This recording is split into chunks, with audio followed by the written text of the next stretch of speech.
All right. I have reached the lake after sunset. Probably can't see it here. Well, insert a still. That's Venus, just above those dark clouds. And since it's dark, I brought my own light so I can stand here in the snow and talk to you.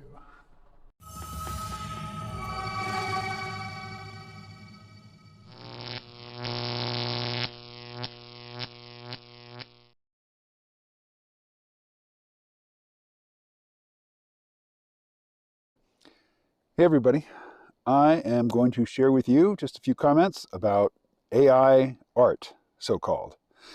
So, Yox, Y0X writes, to make things clear, I'm not fully against AI. I think it could be a great tool for our future.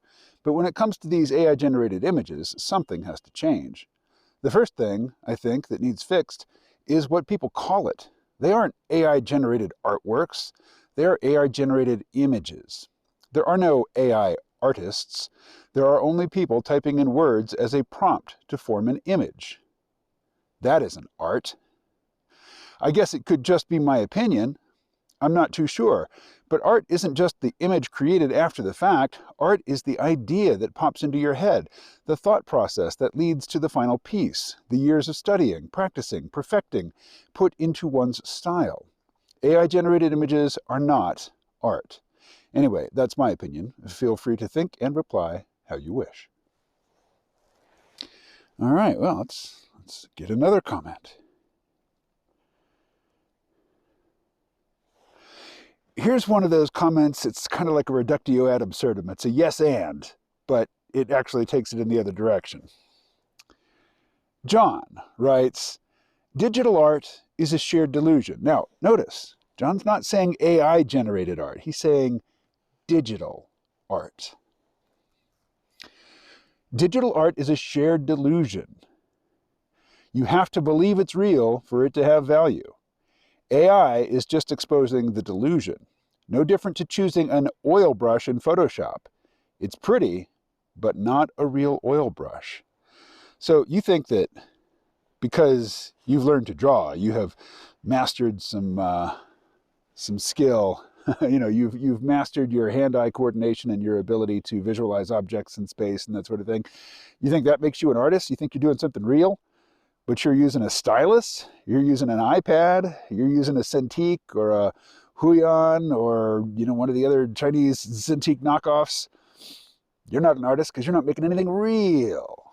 You're just adding to a digital pattern in the memory of a computer somewhere. Whereas the people who are stacking rocks on top of each other out here on the beach or making snowmen when it snows, those people are making real stuff. They're the real artists. You, with your stylus and Photoshop or Clip Studio Paint or Procreate or Fresco or any of the other digital art programs, you're not an artist. That's not art. Or, so says this commenter. I disagree with both of the commenters so far. No, for one, I agree with. John writes, the dataset argument, which is the anti-AI crowd's favorite argument, is just so weak at so many levels.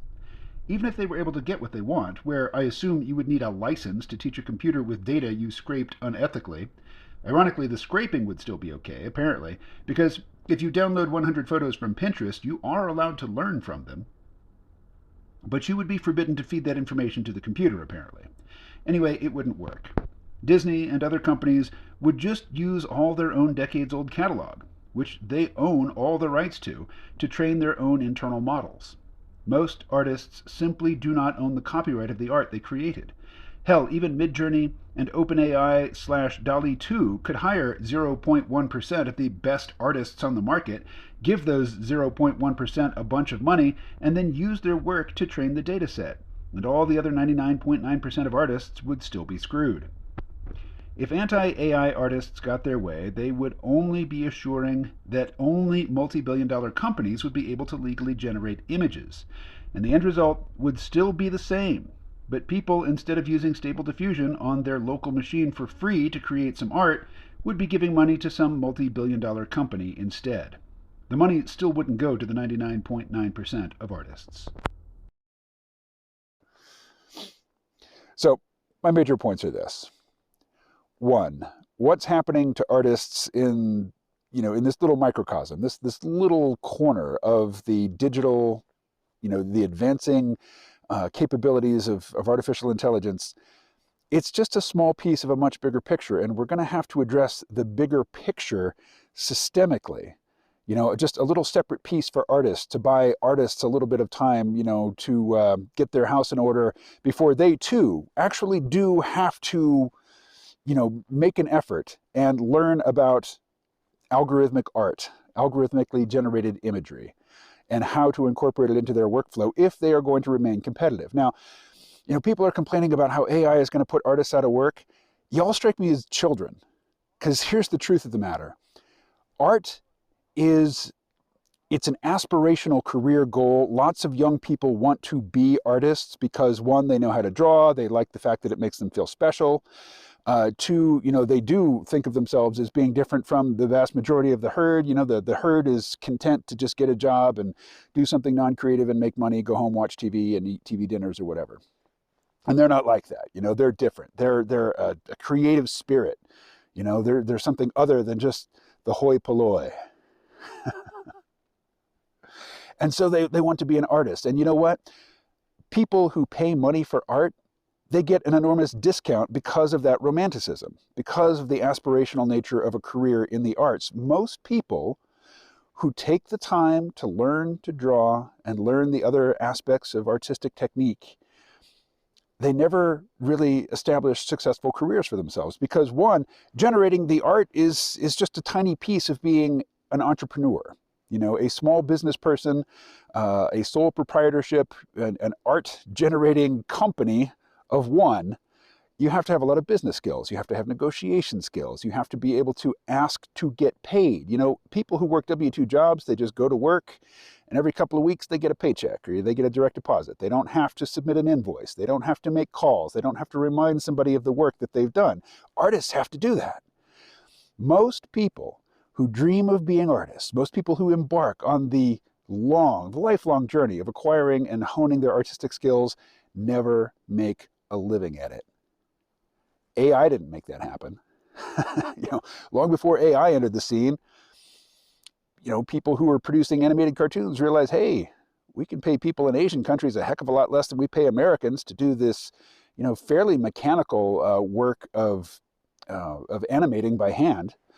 Just doing the same drawing over and over and over again with little changes and mostly tracing. You're not sitting there looking at the previous cell and redrawing it by hand, side by side. You're tracing over it.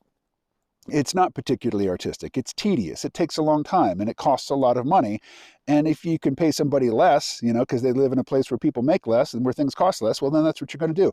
That's been happening for the life of most of the people complaining about AI and its effects on the ability of artists to make a living right now. Most people who dream of being professional artists never make a living at it. And that's not a result of artificial intelligence. That's the nature of art. It is the nature of capitalist exploitation, where it meets, aspirations and dreams and romanticism of young people looking at artwork that they admire.